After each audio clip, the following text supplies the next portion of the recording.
folks. Papa D coming to you from Central Florida from DavidDeliversSpace. But right now, just wanted to deliver kind of a mini update, precursor, if you would, to our initial episode 1 of the new podcast we will be putting out starting very shortly. As you can see behind me, the podcast is entitled The Cupola Project. And as most of you know, the Cupola is a small viewing area that's top of a building. In the case I'm using, it is the Cupola from the International Space Station, as you can see behind me.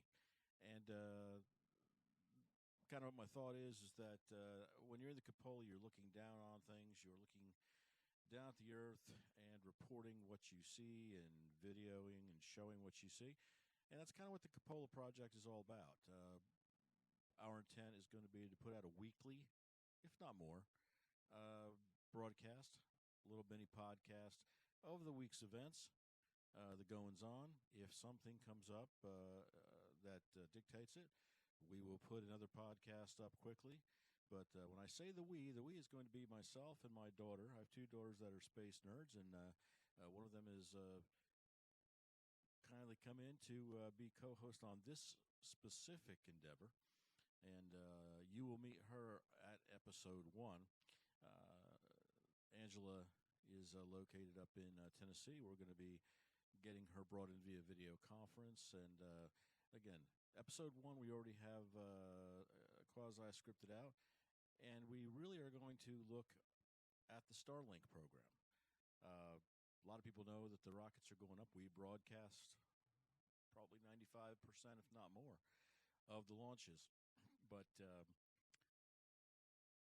we can say there's 23 or 20 or 25 or whatever the satellites are going up are. We can talk about them, but there's a whole lot of interesting facts to the program, more than just satellites going into orbit, a constellation being there, and providing telecommunications, providing internet. There's a whole lot more going on. So we just want to do a little episode on that, kind of go over the facts of what this system is, what the constellation is, and what it brings to us down here, and what it's going to bring to us in the future. It's very exciting. But that'll be episode 1, and along with the daily goings-on. One thing I wanted to talk about a little bit today, as you can see behind me, I was reviewing the tape of the scrubbed Boeing Starliner launch. And we are looking at the launch coming up again. And we're looking at attempt number 2 coming up next week, if all holds. We will be carrying that. You can go to DavidDeliversSpace and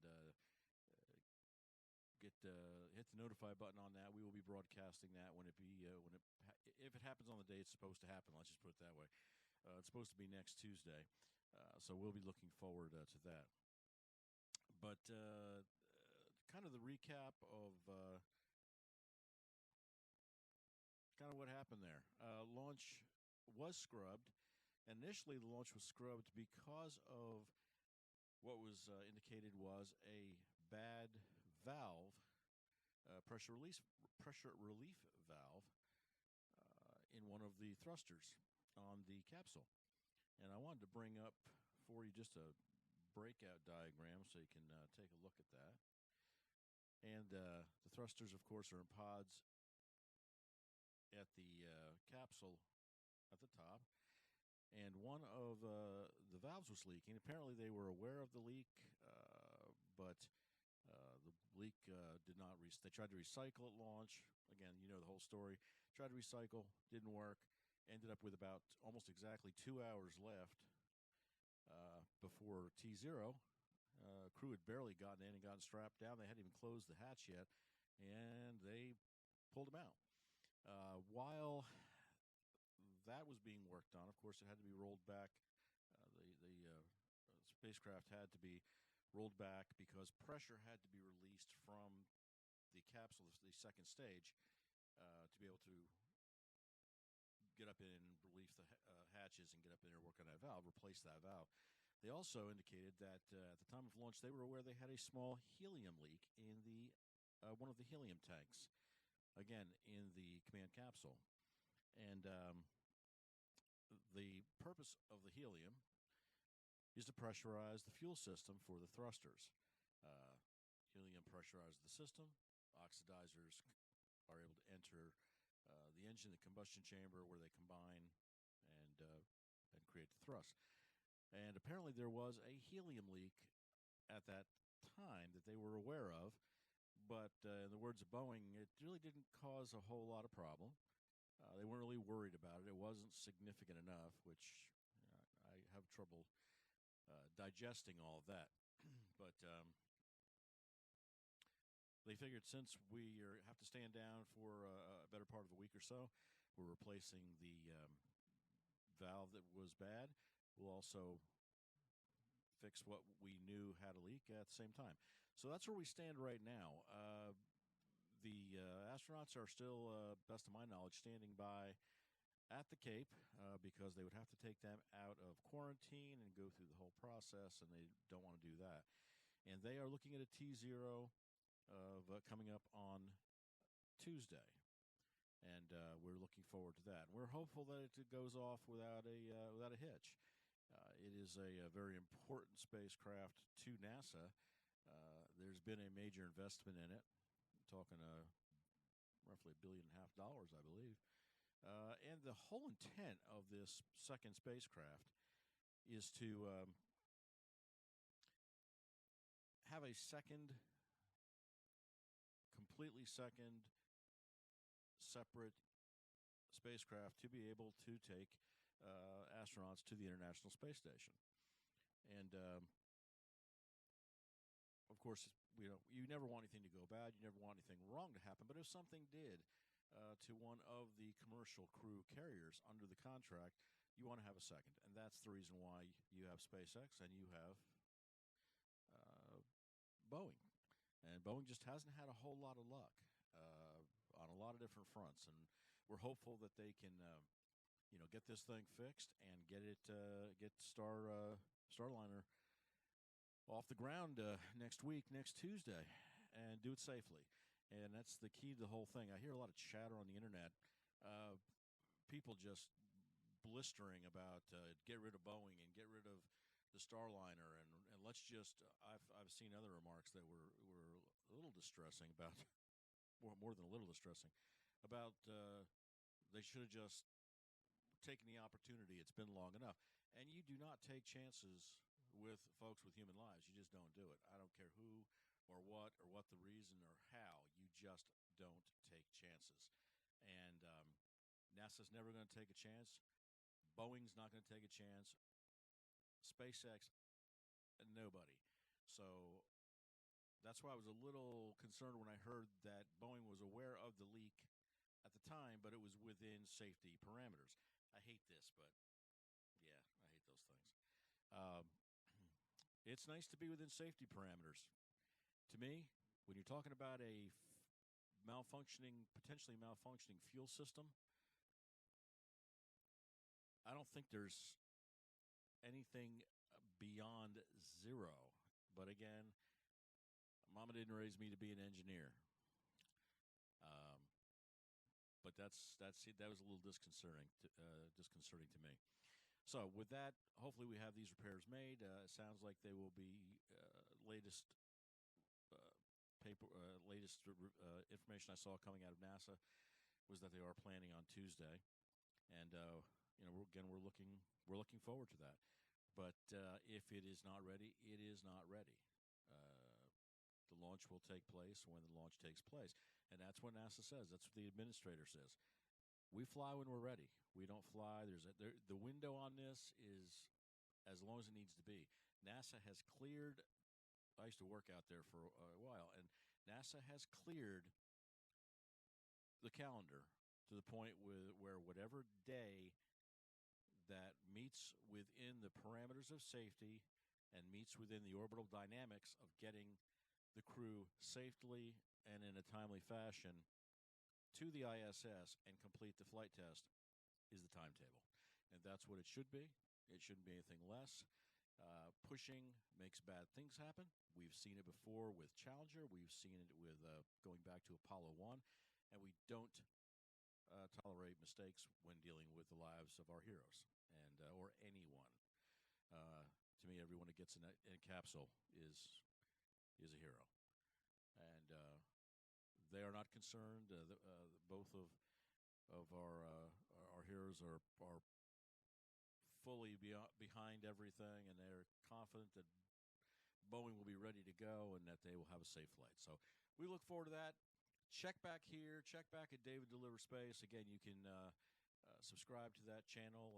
You go ahead and hit the notify button on that specific mission, and you'll be notified when we go live on that. We're going to do our best to carry every bit of that, just like we did the first scrub. One other thing I wanted to bring up in this episode too, while we're chatting, switching gears to SpaceX. At this point, we are still waiting for a date for Flight Test 4 out of Boca Chica. Latest information I've received, that everyone has received, is that, well, we're waiting for the FAA. Go figure. Yeah. There are still repairs and there are still upgrades being done on the spacecraft as per the test results that came out of Flight Test 3. The ship has been test fired, and SpaceX continues to go through the process of getting both the booster and the Starship ready for flight.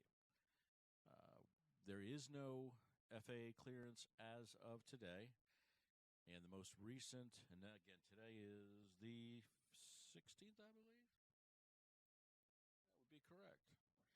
That's one thing about living in Florida, folks. You kind of lose track of what day it is. Today is the 16th. That would be Wednesday, or Thursday. And right now, it looks like we will not have a test Flight 4 out of Boca Chica anytime this month. Latest I've heard would be going into June. Could be 2-3 weeks into June, but there's nothing right at this point in time. But they are still, again, making upgrades, and they want to make sure this flight is as close to getting perfect as they can. Test Flight 3 was a success. You can go back and check that. We have the videos on that on our channel also. Test Flight 3 was a success, and it got to further than I think they even expected. Videos were amazing. I've got some video out there of the re-entry and the just amazing video that was shot back by SpaceX. But we're looking for Flight Test 4 to be even more successful. From the word that we hear, Elon and the SpaceX folks expect to make an attempt as early as Flight Test 5 or 6 to land on the chopsticks out at Boca Chica. And first, what has to happen, as you all know, is there has to be what's best termed, I guess, a dry run of a soft landing out at sea. They will bring both the booster and the Starship in as if it was landing on chopsticks, but it will land in the water and take a bath. Once that is accomplished and they can feel comfortable with it, the next step will be to bring Starship in for a true landing, both parts of the craft in for a landing at Boca Chica. And that, my friends, will be an amazing feat. I cannot wait to see it. And, we are behind Elon and SpaceX and everybody that works there. I know 1,000% doesn't exist numerically, but 1,000%. It's going to be amazing, and it is going to lead us into a new era. With all that's going on at NASA and the things that aren't going on at NASA, and we will cover those in another episode of the podcast. Trust me. We can go down the list with Artemis. We can go down the list with what's happened with Starliner. SpaceX is the future of us going interplanetary. And I might sit here and sound like a drum beater and a cheerleader, and you can think that if you'd like. I have been following, as have you, the amazing things that SpaceX has done since day one. And folks, if you're not impressed, if it doesn't blow your mind what's happened in the last 6, 7 years, I don't know. I don't know what to tell you. I've been a space nerd since I was a kid. I'm no longer a kid. I watched Apollo, every one of them. I recall the Mercury program, Gemini program. I remember the news broadcasts of Apollo 1. I watched Apollo 13 go through its ordeal. Not the movie, kids. The real Apollo 13. When we daily checked in our nightly newscast, because that's all we got. We didn't have all the streaming and stuff we have today, to find out if those brave men were going to get home or not. And we watched in real time the amazing things that the NASA engineers did to get them home.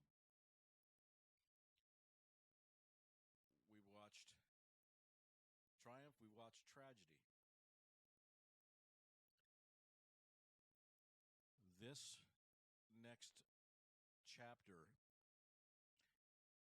in our commercial spaceflight history, which will be looked back on in the future as just being an unbelievable era, is what will take us to the stars. And beat the drum, do whatever you have to do. But at this point in time, and again, I'm not discounting Blue Origin or anybody else. There are a whole lot of players out there, but no one is near where Elon Musk and the people at SpaceX are. And hats off to every one of them. Gwynshot, everybody. Just they are going to be the driving force that is going to get us where we are or where we need to be. I've made a joke to friends and family about the day NASA lands on Mars. Elon will meet them and tell them their beds are ready and there's chocolate on the pillow at their hotel rooms.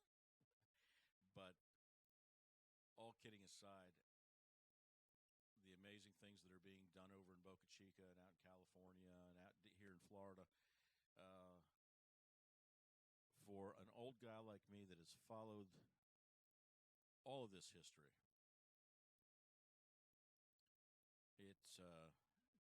it's just mind-blowing. And y'all need to pay attention to that and take it all in, so you can tell the young folks out there can tell your kids and your grandkids that you were here when it happened, because it's going to happen. We are going to the moon. We are going to Mars. Those things are going to happen. They're working on the potential of going to Titan. They're looking at. I think Starship will be the impetus to bring all of this about, and that's my little mini rant. But I've watched it, as many have, and this time is by far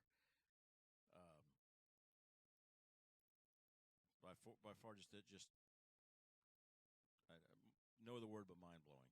And we all can look forward to, I think, a lot of amazing things here over the next few years. So with that being said, we are waiting on the most recent, the next test of Starship. And I got a little bit off track there, but that should be coming here, hopefully, next month. And we'll be looking forward to that. A lot of other news, but I'm trying to kind of keep the initial podcast short. And again, we will have a more detailed update prior to the piece that we're putting together on Starlink. I believe episode 2, we're going to be going kind of in depth, a little bit of a deep dive with respect to been to the moon, haven't been back to the moon, the why nots, and the future of going back to the moon. And no, we are not going to talk about the aliens, and no, we're not going to talk about we all have our little thoughts on that, but I've left the tin hat in the other room, so unfortunately I'm not going to get into that. But process now of reteaching ourselves how to go back to the moon, which that's a little strange to begin with. But anyway, we will get there. We are going to get there, and we are going to see it happen. And this time it'll be to stay. It has to be to stay. It will be to stay. So, folks, with that, I just want to invite you back to our podcast. Again, the name is the Cupola Project, and you can find all the episodes as they come through on the podcast tab at DavidDeliversSpace. I expect within probably a week or so, we'll have the first episode up. So this is going to be episode 0, I guess. Episode 1 will be coming up, and Angela and I will tag team that a little bit. And hope you enjoy it. But if you have any ideas, any thoughts, anything you want us to talk about, investigate, look into, please drop us a comment. We love the comments. Please subscribe. Please do all that YouTube stuff. Ring the bells and all that stuff up there. Believe it or not, it helps. When you like a video, it helps. Every bit of activity that happens on a page allows that page to expand a little bit further and get out to a few more people. And that's our intent. We're not a monetized page. We don't do anything. I do this because I love it. I do this because it's something I've always wanted to do. I wanted to reach out to people, broaden the family, spread the knowledge. So we just want to get as many people involved as we can. And if you do feel like you want to help support the cause, we have a store. We've got a lot of some merchandise out there, reasonably priced stuff, some cool stuff.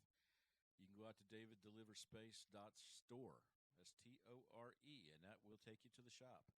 And if you want to pick up a little something to help the cause and help support the channel and the cost of operating it and bandwidth, we'd appreciate it. Every little bit helps. And again, we do this out of the love of bringing it. That's all. So we appreciate all the support. We appreciate the subscribers and everyone that's come out and spent time with us. So with that, I'm going to end this first initial podcast 0, and I invite you back for the next episode, be episode 1. And again, we'll be talking about the events of the day and / week, and the topic of discussion of the day will be talking about Starlink. And we hope you come back and check that out. Angela and I will be here together. We're working on the technical side of that. I've got that all ironed out. Not bad for a non-engineer old guy. But, whoa, autofocus. Gets you every time. With that, we'll say have a great day. Have a great Thursday. And bookmark us and check us out later. We will be back with episode 1 very shortly. Have a great day, folks. This is Papa D from Central Florida. Have a good evening.